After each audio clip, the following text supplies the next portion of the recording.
สวัสดีค่ะวิดีโอสอนทำกระเป๋าลูกปัดนะคะก็จะสลับสีเป็นลายเฉียงๆอยู่ตรงมุมด้วยนะคะน่ารักน่ารักเป็นทรงสี่เหลี่ยมนะคะใช้ลูกปัดเม็ดขนาด6มิลทำค่ะตัวที่ติดดอกไม้นั้นเราใช้ขนาด4มิลนะคะใช้มุก6มิลค่ะสีขาวแล้วก็หลากสีแล้วแต่เราชอบนะคะเอ็นเราจะใช้เบอร์40ค่ะ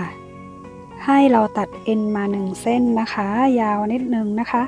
แต่ว่ายังไงก็ต้องต่อเอ็นอยู่แล้วนะคะเพราะว่ามันไม่พอนะคะเดี๋ยวจะมีสอนต่อเอ็นค่ะเริ่มต้นค่ะให้เราทำเริ่มจากมุมซ้ายตรงนี้นะคะมุมซ้าย4เม็ดตรงนี้ค่ะที่มีสีชมพู2สีขาว2ค่ะให้เรา4เม็ดลงมาแบบนี้ค่ะสีชมพูขาวและชมพูนะคะจากนั้นให้สวนเม็ดสีชมพูฝั่งซ้ายสวนลงมาแบบนี้นะคะต่อไปเส้นทางขวาใส่1เม็ดค่ะทางซ้ายใส่2เม็ดนะคะมันจะมีสีชมพูอ่อนเพิ่มเข้ามานะคะให้เราใส่ให้ตรงตามวิดีโอนะแล้วก็สวนลงมาค่ะจากนั้นก็ทำเหมือนเดิมขวา1เม็ดซ้าย2เม็ดค่ะแต่ว่ามันจะมีสีม่วงเพิ่มเข้ามานะคะก็สวนไปเหมือนเดิมค่ะแล้วก็ทำเหมือนเดิมค่ะขวา1เม็ดซ้าย2เม็ดสวนเม็ดที่2ลงมาลูกปัดเวลาเราร้อยไปสักพักค่ะมันจะเป็นคลื่นไม่ค่อยเรียบนะคะให้เราใช้วิธีมัดนะคะมัดให้แน่นๆมันก็จะออกมาเป็นลายเรียบๆสวยๆแบบนี้นะคะเราก็ทำเหมือนเดิมไปเรื่อยๆค่ะเพียงแต่ว่าใส่สีให้ตรงตามวิดีโอแค่นั้นเองนะคะขวา1ซ้าย2แบบนี้มาเรื่อยๆนะคะต่อไปเราจะขึ้นแถวที่2ค่ะวิธีขึ้นแถว2ให้เราใส่เม็ดทางขวานะเส้นนี้นะคะใส่3เม็ดแล้วก็สวนเม็ดที่3ลงมาค่ะแล้วก็พลิกมาฝั่งนี้ค่ะเอ็นก็จะมาอยู่เม็ดด้านข้างสีเหลืองแบบนี้นะคะให้เราใส่ทางซ้าย3เม็ดค่ะใส่3เม็ดส่วนเม็ดที่3ลงมานะคะเมื่อสวนลงมาแล้วใช้เส้นทางขวาค่ะสอดเอ็นข้ามไปนะคะตรงจุดกระพริบสีแดงนะคะเม็ดนี้นะคะเส้นทางขวาข้ามไป1เม็ดจากนั้นใส่เม็ดทางซ้ายค่ะ2เม็ดค่ะและส่วนเม็ดที่2ลงมาค่ะ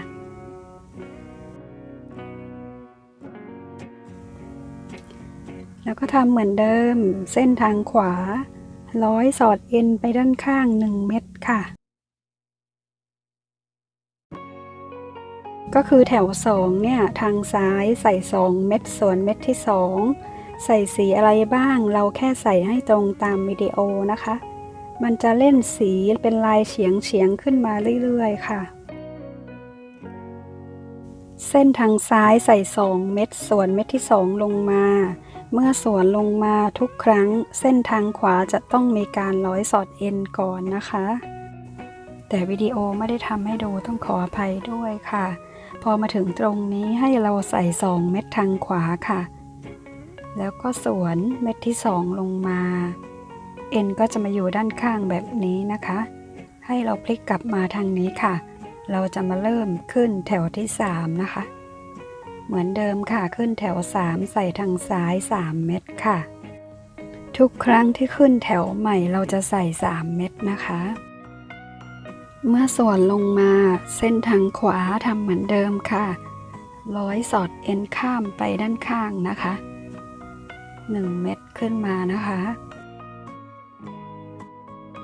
จากนั้นก็ใส่2เม็ดทางซ้ายเหมือนเดิมใส่2เม็ดส่วนเม็ดที่2ทำแบบนี้ขึ้นไปเรื่อยๆเลยค่ะวิธีทำคือเหมือนกันเลยนะคะ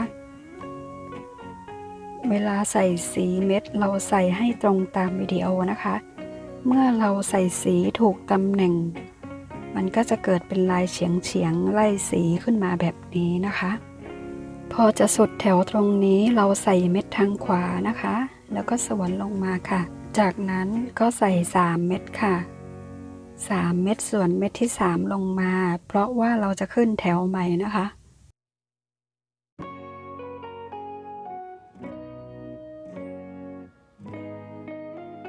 เมื่อสวนลงมาเส้นทางขวาค่ะร้อยสอดเอ็นไปด้านข้าง1เม็ดค่ะ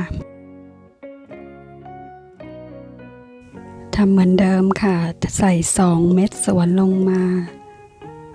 เส้นทางขวาอย่าลืมร้อยสอดเอ็นทุกครั้งที่สวนลงมานะคะ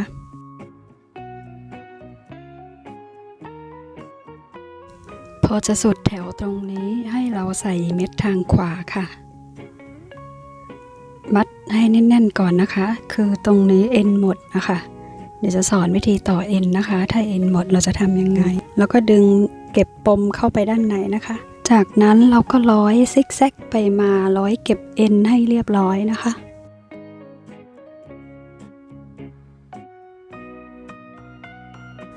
แล้วก็ดึงเอ็นเส้นใหม่มาค่ะตัดเอ็นเส้นใหม่มาแล้วก็ร้อยไปที่เม็ดที่เราทำค้างไว้ค่ะเมื่อกี้เรามาถึงแถวตรงนี้ใช่ไหมคะเราจะขึ้นแถวใหม่แล้วค่ะแล้วก็ใส่ทางซ้าย3เม็ดค่ะแล้วก็สวนเม็ดที่3ลงมานะคะเมื่อสวนลงมาเส้นทางขวาร้อยสอดเอ็นไป1เม็ดค่ะทำเหมือนเดิมค่ะทำแบบนี้ไปจนสุดแถวเลยนะคะใส่2เม็ดสวนลงมาฝั่งขวาอย่าลืมร้อยสอดเอ็น1ทุกครั้งนะคะพอถึงสุดแถวตรงนี้เราก็ย้ายให้เอ็นมาอยู่ด้านข้างค่ะเพื่อจะขึ้นแถวใหม่นะคะเราก็ใส่3เม็ดทางซ้ายเหมือนเดิมค่ะทุกครั้งที่ขึ้นแถวใหม่ใส่3เม็ดนะคะ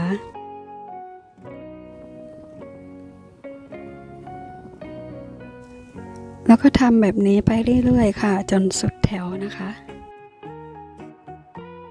แล้วค่ะเราก็ทำขึ้นไปเรื่อยๆค่ะความสูงให้นับเม็ดด้านข้างได้15เม็ดนะคะจะออกมาเป็นแผ่นแบบนี้ค่ะเราจะทำแบบนี้2แผ่นนะคะแล้วก็เอามาร้อยประกบกันค่ะ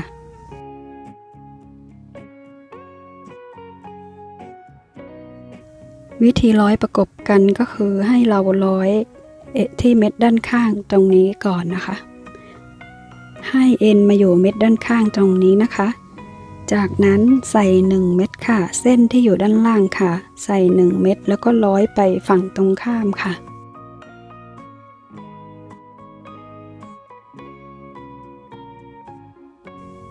แบบนี้นะคะจากนั้นให้หยิบ1เม็ดสวนลงไปค่ะเมื่อสวนลงไปแล้วเส้นทางขวาให้ร้อยไปด้านข้าง1และเส้นทางซ้ายร้อยไปด้านข้าง1ค่ะคือเราจะใส่1เม็ด1เม็ดไปทุกช่องเลยนะคะ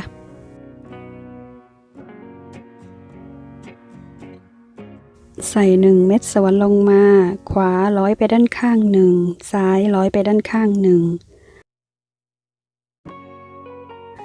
ทำแบบนี้ขึ้นไปเรื่อยๆจนสุดแถวค่ะก็คือวิธีทำเหมือนกันนะคะไม่มีอะไรยุ่งยากนะคะทำง่ายค่ะ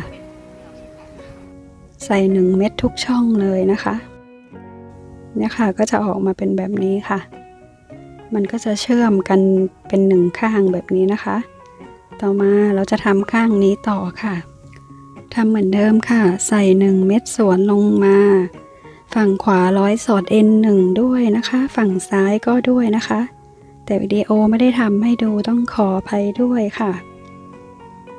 ก็ทำแบบนี้ไปเรื่อยๆจนสุดแถวค่ะก็คือมันจะร้อยเชื่อมเป็นตัวกระเป๋าขึ้นมาแล้วนะคะแถวนี้ก็ทำเหมือนเดิมไปจนสุดแถวเลยค่ะ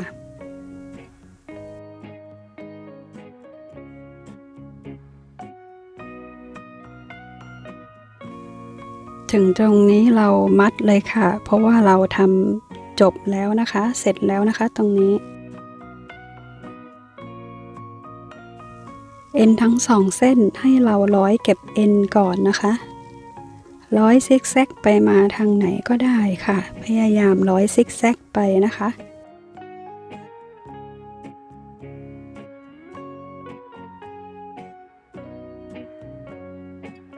แล้วก็ตัดทิ้งไปค่ะก็จะได้ออกมาเป็นตัวกระเป๋าประมาณนี้นะคะเป็นไล่สีเฉียงสลับกันตรงมุมค่ะใส่โทรศัพท์จะใส่ได้พอดีเลยนะคะ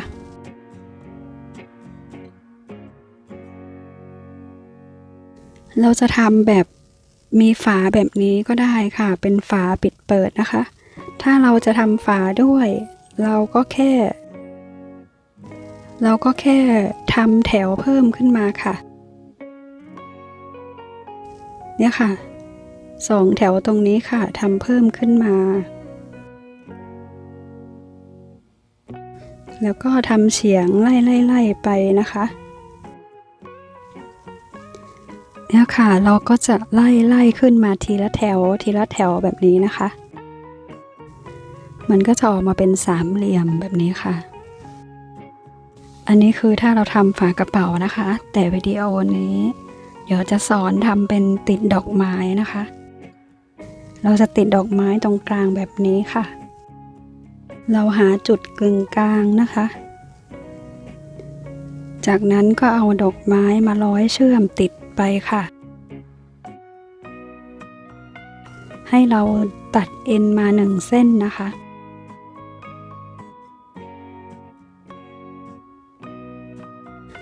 ตรงนี้มันจะเป็นวงกลม5เม็ดค่ะให้เราร้อยขึ้นมา1เม็ดนะคะ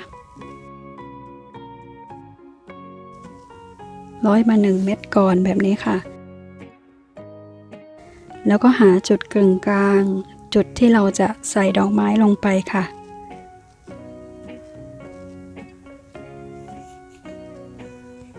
ให้เราร้อยลงไปนะคะ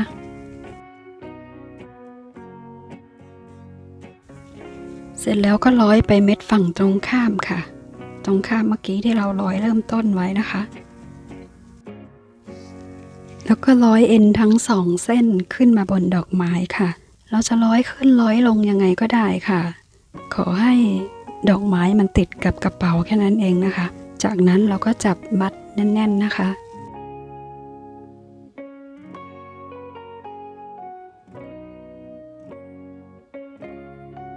เราก็ร้อยเก็บเอ็นทั้ง2เส้นให้เรียบร้อยค่ะ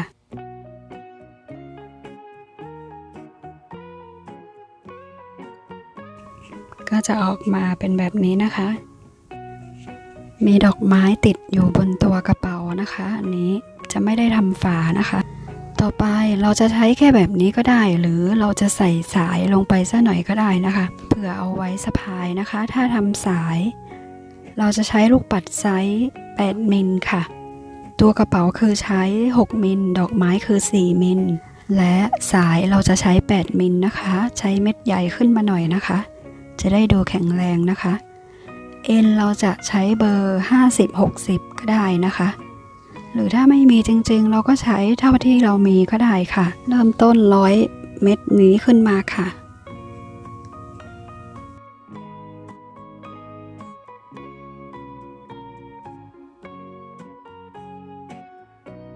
จากนั้นก็ร้อยลูกปัดลงไปนะคะ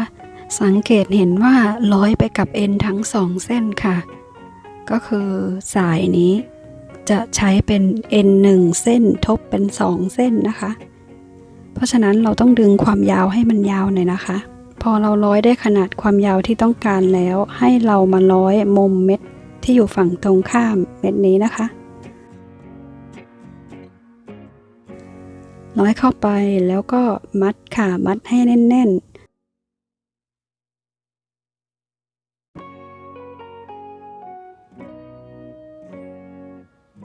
จากนั้น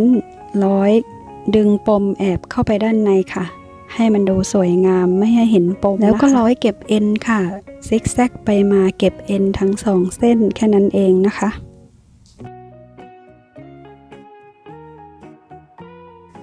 ได้แล้วค่ะก็จะออกมาเป็นแบบนี้ค่ะ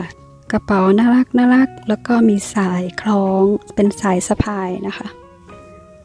เนี่ยค่ะสายเราใช้เม็ดใหญ่กว่าขึ้นมาหน่อยจะได้ดูแบบแข็งแรงนิดนึงนะคะ